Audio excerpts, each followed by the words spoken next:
As histórias sobre pistoleiros e justiceiros que viveram no Brasil circulam por todo o país e é claro que sempre causa curiosidade nas pessoas, né? É bom a gente deixar claro aqui que existe uma diferença, né, entre o pistoleiro, o matador de aluguel e o justiceiro. O justiceiro, por sua vez, ele em tese mataria, né, somente criminosos, somente pessoas que fazem mal à sociedade. Já os pistoleiros, os matadores de aluguel, eles matam qualquer um, desde que paguem para eles fazerem isso, né? Então tem uma diferença exorbitante de um para o outro. E aí, já falando agora dos pistoleiros, né? Existem histórias verídicas que a gente acompanha, como a do próprio Júlio Santana mesmo, né? Você tem registros, você tem um monte de provas de que aquilo realmente aconteceu. Talvez alguns questionamentos em relação ao número de mortes, mas você sabe que aquilo aconteceu de fato. Muitas vezes tem reportagem da época e tudo. E existem alguns que parecem ser lendas urbanas, né? Que você não tem muita certeza se as histórias que permeiam esse personagem são de fato verídicas, mas ainda assim são histórias extremamente fascinantes, como é o caso do Camisa de Couro, que a gente vai falar no vídeo de hoje, né? Esse pistoleiro ele ficou muito famoso por toda a região de Três Lagoas. Ele fez aí várias vítimas, né? Causou um tumulto ali na onde ele passou. Só que a pergunta que fica é: será que ele realmente existiu? Será que é tudo verdade essas histórias? Ele pode estar vivo, estar morto? Se ele morreu, foi por quê? Algum desentendimento? Né? Existem muitos relatos de pessoas, né, confirmando que tiveram contato com ele, que conhecem essas histórias. Mas enfim, no vídeo de hoje a gente vai conhecer então a história dele, né, o Camisa de Couro, um dos pistoleiros mais temidos aqui do país. Tupiniquim. Eu sou o Marcelo Milos, fica comigo que depois a vinheta eu te conto.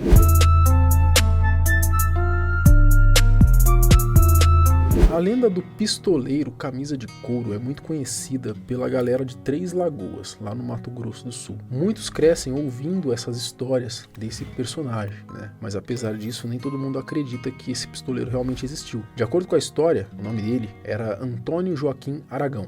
Teria nascido em Lagoa Redonda em setembro de 1934 e era conhecido por possuir um Jeep azul, era o seu meio de transporte. Ele teria ganhado a fama de pistoleiro por ser contratado por pessoas para matar. A sua maior fama se deve a casos de mortes específicos, como por exemplo a de João Cachimbo, Diguinho, e dele sendo contratado por uma dona de fazenda para executar um juiz. No fim da década de 50, Camisa de Couro teve muitos trabalhos aí por Três Lagoas, mas apesar disso, ao que é dito, ele não tinha uma residência fixa por lá. O homem que sempre andava aí com a sua camisa de couro, né, por isso esse nome, e um paletó, ele ficava pela cidade na casa de alguns amigos por mais ou menos 3 dias para poder fazer o seu serviço e depois ir embora, né? 2 desses supostos amigos aí eram o João Carabina e o Alberto Armeiro, nomes bem sugestivos também, né? O pistoleiro ele aparecia de novo depois de quase um mês. Dizem também que a tal camisa de couro que ele usava era para poder guardar os seus revólveres, né? Ele usava mais de um. Voltando aos casos, quando morto, o João Cachimbo estaria no Bar Aviação, quando ele foi passado pelo assassino. Lembrando que o João Cachimbo, ele não é o João Carabina, tá? O João Carabina é um amigo dele, o João Cachimbo é um dos que ele matou aí. Já Diguinho era conhecido por ser aquele cara mala, né? O famoso metidão. Aquele cara que se acha no rolê, né? O valentão de tudo. Foi assim que ele acabou aí fazendo alguns inimigos e acabou indo pro saco também. Já essa dona de fazenda, né? Era de Mirassol, interior de São Paulo, e teria encomendado a morte do juiz porque ele teria mandado policiais para a fazenda dela, né, para poder dizer que as suas terras seriam penhoradas. A mulher não aceitou muito bem essa decisão, né, que o juiz teve, e então ela foi atrás do Camisa de Couro. Mas não deu para o serviço ser concluído, né, como vocês vão entender mais à frente. O Camisa de Couro ele era considerado uma pessoa boa ou uma pessoa ruim? A resposta é os dois. Tem o lado mau e tem o lado bom, não é? Então eu acho que essas pessoas que visitam viam mais o lado bom. No caso, eu não sei nem distinguir, sabe? Eu não sei se ele era o bandido, se ele era o mocinho. Mas ele ia e voltava vitorioso. Assim como muitos pistoleiros, né, a opinião sempre é muito dividida entre a população. Tem gente que defende, né, diz que ele era bom, já outros atacam dizendo que era uma má pessoa, que deveria pagar por esses crimes que ele cometia. Certa vez, o Camisa de Couro ele teria ajudado a libertar pessoas que trabalhavam em uma fazenda como escravos. Isso depois dele se encontrar aí com um que teria fugido. Há relatos também de que ele sempre tratou bem as pessoas que conviviam junto com ele ali, era um cara muito amigável, principalmente com crianças. O senhor conheceu mesmo o Camisa de Couro? Eu vi ele muitas vezes. Conheceu? Não, mas eu vi. Ele andava no jipe. Maria, a gente está falando do Camisa de Couro. Você conheceu ele? Eu conheci muito. Ele trabalhava com o seu João Carapina, antigo, era um açougueiro que tinha aqui em Três Lagoas. Como eu disse, né, também tem aquelas pessoas que não achavam que o pistoleiro era bom, já que dizem que quando era encomendado aí, ele era contratado, digamos assim, para poder fazer um trabalho, né? Por exemplo, para matar um fazendeiro, ele ia lá no lugar, né, onde ele tinha que fazer esse serviço, né? Então ele ia lá com o fazendeiro. E aí, antes de matar, é dito então que ele dava a chance dessa pessoa, que seria a vítima, né, que seria morta por ele, de fazer uma contraproposta.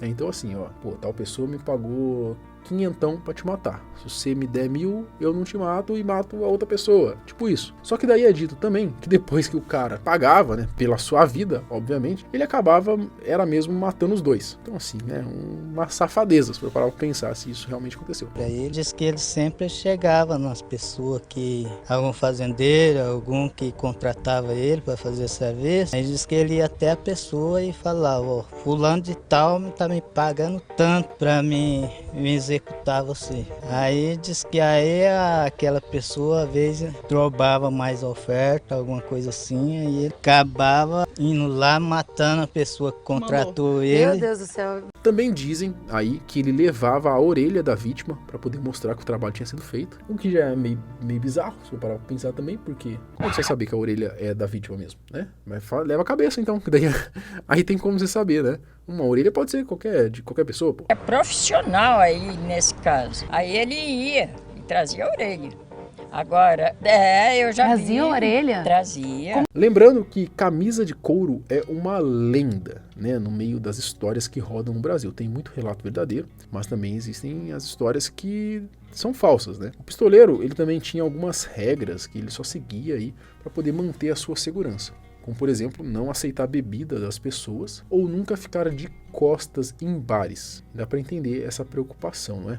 Na real, não sentar de costa em bar, em restaurante, de costa para a porta, eu acho que é uma lição, acho que todo mundo deveria ter, não só pistoleiro. A gente tá no Brasil, cara. Do nada entra um assaltante lá e está de costa para ele, não é uma boa ideia, né? Se tiver de frente, você consegue talvez ter um pouquinho mais de chance aí de não se ferrar tanto assim.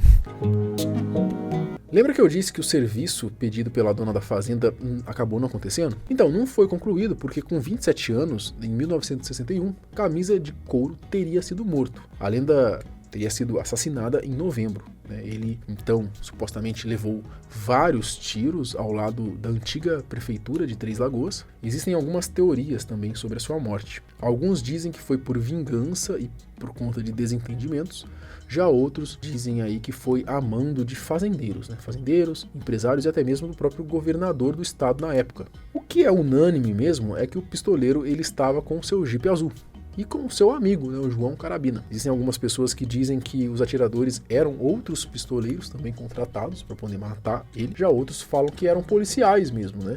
Mas quantas pessoas estavam ali e acabaram encurralando ele, isso ninguém sabe até hoje. A verdade foi que eles se aproximaram do Camisa de Couro e do João aí e atiraram contra os dois. Os disparos fizeram com que o pistoleiro morresse na mesma hora e também acabou ferindo o Carabina. A lenda. Para muitos, o Camisa de Couro não passava de uma lenda, né? Principalmente para quem não é de Três Lagoas e região. Porém, ao que parece, essa lenda do pistoleiro é real sim, né? Tem até túmulo dele no cemitério municipal Santo Antônio, localizado no bairro Santa Luzia. E dizem que tiveram aí mais de 1.000 pessoas no velório dele, além de uma movimentação grande de pessoas que vinham de outros lugares. É muito difícil alguém de Três Lagoas não ter pelo menos ouvido falar na história dele. Essas histórias sobre o temido pistoleiro rondam aí pela cidade há anos e é sempre lembrado pela população, no modo geral. Tanto que o seu túmulo lá, ele é o mais visitado do cemitério. Como toda a história do pistoleiro, camisa de couro, é uma lenda, não se sabe ao certo o que realmente é verdade ou não, o que de fato aconteceu ou não, as pessoas que ele matou, né, deixou de matar, quem ele cobrou, enfim. Não se tem nenhum registro, uma prova disso tudo, né? São histórias que contam sobre ele, né? Já que algumas histórias e acontecimentos, né, podem ter sido tirados aí da cabeça do povo, mas que ele existiu, aparentemente é um fato, e a população três-lagoense nunca vai deixar aí essa lenda ser esquecida. Mas e aí, você já tinha ouvido falar nessa lenda aí, nesse pistoleiro, camisa de couro? Comenta aqui embaixo, que eu quero saber a sua opinião. Eu quero saber também de você, o que você acha sobre, não agora pistoleiro, que é assim, cara, eu não gosto de pistoleiro, tá? Do cara que ele é contratado, porque que nem a gente falou, ele é um mercenário, ele vai matar quem é pago. Mas já os justiceiros, né, eu, de certa maneira, tenho um certo apreço, não sei você, sabe? Mas eu acho que um cara que tá matando bandido, hoje não tem mais isso aí, né? Mas antigamente era até meio que comum, né? A gente já contou diversas histórias aqui. Mas pra mim, cara, antes a mãe do criminoso chorando do que a minha. O que você pensa sobre isso? Você acha que eu sou muito radical por pensar assim ou não? Você também tem um pensamento parecido? Comenta aqui embaixo, eu quero saber. Me segue no Instagram, @omarcelomilos, pra me deixar a sua ideia de vídeo. A gente se vê no próximo. Tchau.